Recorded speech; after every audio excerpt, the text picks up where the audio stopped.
Hello guys, मैं doctor Neeraj Jaswal. आप देख रहे हैं साइंटिफिक आयुर्वेद।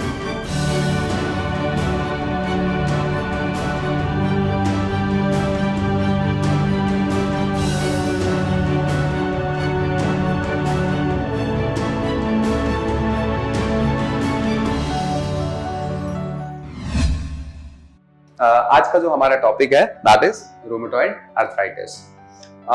ये एक बहुत बड़ा टॉपिक है, तो मैं कोशिश करूंगा कि मैं छोटे छोटे हिस्सों में काट के इसको आपको समझा सकूं, पूरा आसान भाषा में समझा सकूं और इलेबोरेटली समझा सकूं, ताकि आपको अगर आपको ये बीमारी है या किसी और को बीमारी है तो आप उसको समझा सकें कि ये कैसे होती है और इसे ठीक कैसे किया जाता है।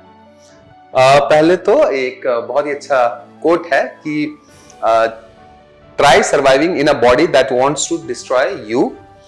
It can't easy trying to survive when you are destroyed physically from inside. तो कहने का मतलब यह है कि जब अंदर से ही लड़ाई खुद से हो तो उसमें जीतना सबसे ज्यादा मुश्किल होता है। और रूमेटॉइड आर्थराइटिस के केस में हमारी जो लड़ाई होती है पेशेंट की, वो अपनी ही इम्यूनिटी के खिलाफ होती है। मतलब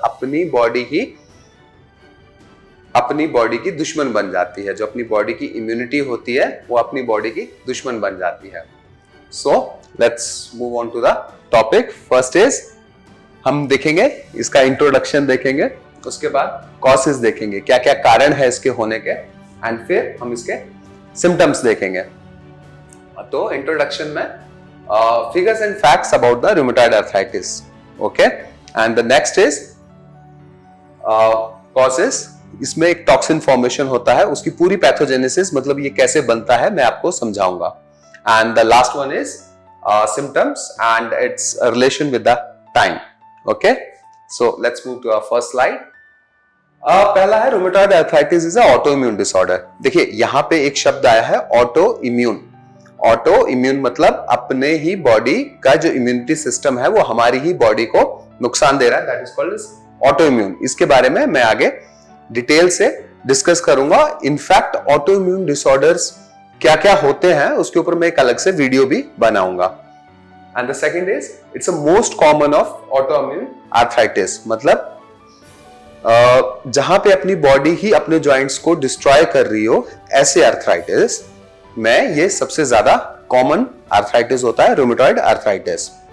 and then it mainly affects your articular joint. देखो ये आपके जॉइंट्स को अटैक करता है, लेकिन रूमेटॉइड आर्थराइटिस क्योंकि ऑटो इम्यून डिसऑर्डर है, बट ये आपके बाकी हिस्सों को भी अफेक्ट कर सकता है, जैसे कि आईज, किडनीज, ऐसे हिस्सों को भी ऑटो इम्यून डिसऑर्डर्स अफेक्ट कर सकते हैं, जिसमें आरए फैक्टर पॉजिटिव आएगा। And then mainly affect joints, but yes extra articular surfaces को भी ये अटैक कर सकता है। सो मैंने बताया था पहला जो शब्द आया था दैट वाज ऑटो इम्यून। थोड़ा सा इसके बारे में जानना आपके लिए जरूरी है, क्योंकि एक बार आपको पता चल जाएगा कि ऑटो इम्यून क्या होता है तो फिर चीजें थोड़ी सी आसान हो जाती हैं। तो इसका इंट्रोडक्शन देखते हैं ऑटो इम्यून के बारे में। And it goes like it attacks own body. In the case it attacks joint, in this case it attacks the joints. So मतलब ऑटोइम्यून मैंने समझा दिया, अपनी ही बॉडी के खिलाफ एंटीबॉडीज प्रोड्यूस हो जाती हैं, और अगर ये जॉइंट को अफेक्ट करेगा तो इसको रूमेटॉइड आर्थराइटिस बोलेंगे। अगर आपकी एंटीबॉडीज आपकी किडनीज को अफेक्ट करेंगी उसको सिस्टेमिक लूपस एरिथमेटस बोलेंगे। अगर वही आपकी स्किन को करने लगेगी तो उसको सोरियासिस बोलेंगे। एनीहाउ मतलब अपनी ही बॉडी अपनी बॉडी के खिलाफ अटैक कर रही है। थर्ड इज बेसिकली होता क्या है कि हमारी बॉडी एक कंप्यूटर की तरह है, ठीक है, आप समझिए। तो हम जो भी खा रहे हैं वो हमारी बॉडी के अंदर जा रहा है और उसको हम ट्रांसफॉर्म कर रहे हैं अलग अलग स्टेजेस के ऊपर। मतलब पेट में गया, वहां पे इसको हमने जो हमारे यूजफुल पार्ट था उसको एब्जॉर्ब कर लिया, वेस्ट को बाहर कर दिया। वहां से ये हमारे लिवर में गया, वहां से हमने अगेन इस फूड को काटा और जो हमारे काम की चीज थी उसको निकाल दिया, और कुछ मेटाबॉलिक वेस्ट बने उसको निकाल दिया। अब ये होता कैसे है, बॉडी पहचानती कैसे? तो एक तरह से कोडिंग सिस्टम होता है। जैसे कोई भी प्रोटीन हमारी बॉडी में गया, हमारी बॉडी उस पर्टिकुलर प्रोटीन को डिकोड करेगी कि इसका ये पैटर्न है और ये वाला प्रोटीन यहां पे यूज होता है।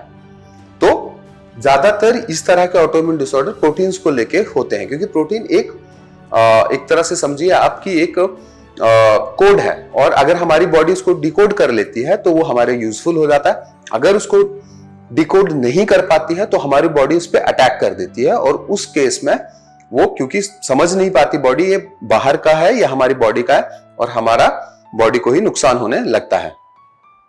Third part is it mainly attack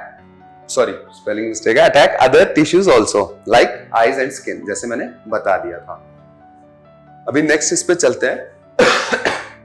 तो अंडरस्टैंडिंग मेटाबॉलिज्म, मैंने समझाया कि हम खाना खाते हैं तो क्या होता है, तो समझिए मेटाबॉलिज्म का मतलब या डाइजेशन का मतलब कोई भी हम फूड खा रहे हैं वो स्टमक से नहीं है। मेटाबॉलिज्म के ऊपर मैंने एक पूरा वीडियो बनाया है जिसमें मैंने ये समझाया है कि आयुर्वेद में कैसे 13 तरह की अग्नि अलग अलग लेवल पे उस पर काम करती है।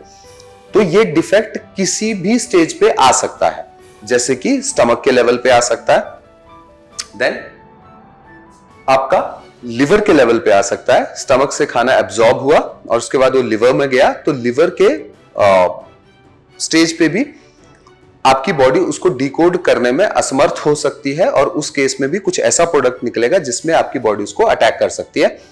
ये जो बाय प्रोडक्ट निकल रहे हैं ना, जो वेस्टेज है हमारी बॉडी का, इसको आयुर्वेद की भाषा में आम कहते हैं। आम मतलब either partially digested food, undigested food, और the food substances, metabolic products जो हमारी बॉडी के लिए यूजफुल नहीं है, तो उस चीज को आमा बोलते हैं। ठीक है, तो ये आपके स्टमक के लेवल पे हो सकता है, लिवर के लेवल पे हो सकता है, एंड आपके टिश्यूज के लेवल पे हो सकता है। मतलब जब आपकी फूड पच के आपके लिवर के अंदर चला जाएगा तो उसमें भी लिवर में जाने के बाद वो छोटे छोटे फ्रेगमेंट बन जाएंगे, उसके बाद वो आपके सेल्स के अंदर जाएगा, और जब सेल्स के अंदर जाएगा तो वहां पे भी ये डिकोडिंग में समस्या पैदा कर सकता है या सेल स्ट्रक्चर को भी बदल सकता है।